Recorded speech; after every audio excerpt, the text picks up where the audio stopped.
ఉచిత IVF IUI consultation, ఉచిత ultrasound scan. 49 అంటే సంతానం, 49 అంటే సంతోషం. తెలుగు రాష్ట్రాల్లో ఎన్నికల వేళ ఇటు టీఆర్ఎస్ అటు వైసీపీ సెంటిమెంట్ రాజకీయాలను తెర మీదకి తెస్తున్నాయి. మొన్నటిదాకా కృష్ణా రివర్ బోర్డుది, తర్వాత ఇప్పుడేమో రాజధాని కొనసాగింపు అనే అంశం సుబ్బారెడ్డి గారి నోట రావడం అనేది సెంటిమెంట్తో నెక్స్ట్ ఎలక్షన్స్ను, అటు ఎంపీ ఎమ్మెల్యే ఎలక్షన్స్ను ఆంధ్రప్రదేశ్లోను, ఇటు తెలంగాణలో తన సహజ మిత్రునిగా ఉన్న కేసీఆర్కు ఉపయోగపడే విధంగా మరి రాజకీయాలు నడవడం అనేది మాత్రం చాలా హాస్యాస్పదం. ఇంకా తెలంగాణ ఆంధ్ర సెంటిమెంట్ ఉంటుందని అనుకోవడం అనేది మాత్రం నా దృష్టిలో అది రాజకీయ దివాలాకోరుతనం తప్పితే మరొకటి కాదు. ఎందుకంటే ఆంధ్ర తెలంగాణ ప్రజలు విడిపోయినా చాలా ప్రేమగా కలిసి ఉన్నారు.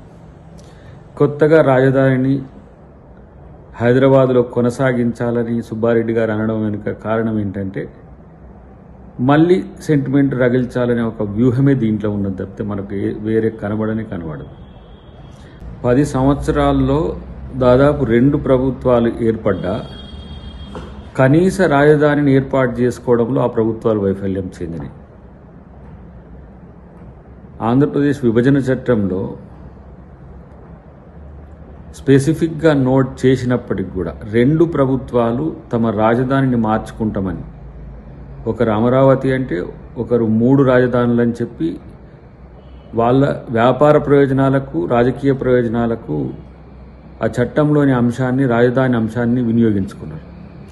మళ్ళీ ఇప్పుడు హైదరాబాద్ కొనసాగించాలని అంటే తెలంగాణ వాళ్ళు దాన్ని వ్యతిరేకిస్తారు. అప్పుడు వ్యతిరేకించినప్పుడు మేము మళ్ళీ కావాలంటాం, మాకు 10 ఏళ్ళు సరిపోదని కేంద్రం మీద ఒత్తిడి తెచ్చినట్టు, అట్లా బీజేపీతో వాళ్ళు వ్యతిరేకంగా ఉన్నట్టు, ఇటు తెలంగాణ ఉద్యమకారులకు వ్యతిరేకము, తెలంగాణ పార్టీలకు వ్యతిరేకము అన్నట్టుగా చర్చను తీసుకురావాలని వైసీపీ చూస్తున్నది. దీనికి అంతటికి కారణం ఏంటంటే ఆ 3 రాజధానుల వాళ్ళ రాజకీయ ముఖ చిత్రం అనేది ఫెయిల్యూర్ అయింది. అందుకనే ఇప్పుడు ఈ కొత్త డ్రామాకు తెరలేపిండని నా యొక్క అంచనా. ఉమ్మడి ఆంధ్రప్రదేశ్ను విభజించడమనే నెపంతోనే ఆంధ్రప్రదేశ్లో ప్రజలు మాకు వ్యతిరేకంగా తీర్పునిచ్చినా క్రమేపీ ఇప్పుడు కాంగ్రెస్ పట్ల ప్రేమ పెరగడం వెనుక కారణం ఏంటంటే గత ప్రభుత్వాలు 2 ఫెయిల్ అవ్వడం, కేంద్ర ప్రభుత్వం నీళ్లు మట్టి తప్పితే ఆంధ్రాకి ఏమి ఇవ్వకపోవడం వల్లనే ఈరోజు కాంగ్రెస్ పార్టీ అధికారంలోకి వస్తే తను విభజించిన ఆంధ్రప్రదేశ్ని, ఇటు తెలంగాణ అయినా అటు ఆంధ్రప్రదేశ్నైనా కూడా సమగ్రాభివృద్ధి చేస్తుందని ఇలా ప్రజలు భావిస్తున్నారు. ఆంధ్రాలో ఇలా రాజకీయాల కోసం బీజేపీ చేసే ఎత్తుగడల్లో వైసీపీ ఈరోజు తలమునకలు అవుతున్నది. వాళ్ళకు రేపు ఏ తీర్పు వస్తుందనే విషయం పక్కన పెడితే టెక్నికల్గా ఇటు చూస్తే వైరుధ్యం ఏంది, బీజేపీ, జనసేన, టీడీపీ అని చర్చ జరుగుతున్నది. వీళ్లతో పొత్తుగా ఉన్నట్టుగా నటిస్తూనే ఇటు వైసీపీతో నెయ్యం పెంచుకోవడం అంటే ఏ విధంగా బీజేపీ పొలిటికల్ స్ట్రాటజీ ఉంటుందో తెలియంది కాదు. ఇక్కడ కూడా కాంగ్రెస్తో వ్యతిరేకం అంటూ ఇవాళ పోరాడుతున్న బీఆర్ఎస్ బీజేపీతో కుమ్మక్కై ఎంపీల కోసం చేయబోయే రాజకీయాలు కూడా చూస్తున్నాం. ఇవి 2 కూడా నీళ్ళైనా రాజధాని అయినా రేపు ఏ విధమైన సెంటిమెంట్ని తెచ్చినా కేవలం బీఆర్ఎస్ వైసీపీ రాజకీయ ప్రయోజనాల కోసం మాత్రమే అనేది మాత్రం స్పష్టం. మీరు రాజధానులు ఏర్పాటు చేసినా, రాజధానులు రాజకీయం చేసినా తెలంగాణ ఆంధ్ర ప్రజలు హైదరాబాద్ను వాళ్ళ యొక్క క్యాపిటల్గానే చూసుకుంటున్నారు. రాజ్యాంగబద్ధంగా ఎట్లున్నది, రాజ్యాంగ కాకుండా ఎట్లా ఉన్నదని ప్రజలు ఆలోచించట్లేరు. హైదరాబాద్ను తమ ఓన్ సిటీగానే చూసుకుంటున్నారు తెలుగు ప్రజలు. దీంట్లో కొత్తగా రాజధాని కొనసాగించాలంటే మరి మీకు దగ్గరే కదా మోడీ గారు, వారితో ఎప్పుడైనా సంప్రదించిండ్రా? ఇప్పుడు వ్యతిరేకమైనరా మోడీ గారు? ఇటు తెలంగాణ నీళ్ల సెంటిమెంట్తో అప్పుడు రాయలసీమ ఎత్తిపోతల పథకం అనే దాంతో అట్లా ఇక్కడ ప్రభుత్వంతో మంచిగానే ఉండి నీళ్లల్లో మంటలు తీసుకొచ్చిండ్రు.